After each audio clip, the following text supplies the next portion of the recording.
Welcome to episode 10 of the PhD Breakdown, where today I'm going to speak about building a PhD research team. Now, I will do a lot of videos about collaborating as a PhD student. If you're interested in that, please subscribe to the channel. Okay, so the key question today, how do you assemble a team to complement your supervisory team? Yes, your supervisors are the main part of your PhD as you're putting ideas together, but it does help to bring in external people to strengthen your work. And I'm going to speak about a few areas here that you should be looking for when trying to recruit additional people. First of all, you need to assess the needs of your PhD and who the right people are to bring in. So for example, here is one of my PhD papers. There are a lot of names on here and they all had different roles and expertise that brought something positive to the paper.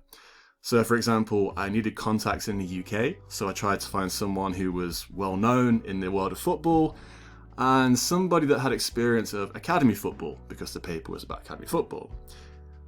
The paper was a survey and I had never done a survey before, so I needed somebody with that expertise and also the statistics that go behind that as well. So quite a few different people here, and what I'd say to you is do something similar. Just step back and think about who you need and what these people can bring to the table.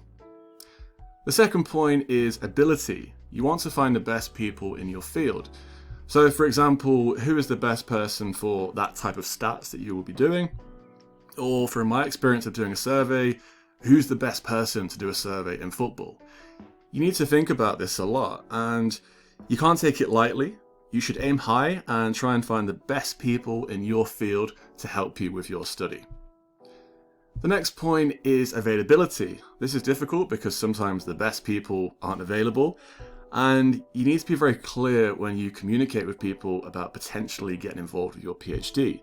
So ask questions like, can you do this work by this day? Or can you do this type of work for us? These sort of questions are really key, and the clarity is key as well.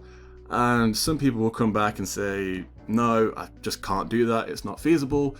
Or people can come back and say, I would love to. It's not always that black and white and that clear. Sometimes you have to wait around. People might take a long time to get back to you or not give you a straight answer. They might say, well, let me think about that.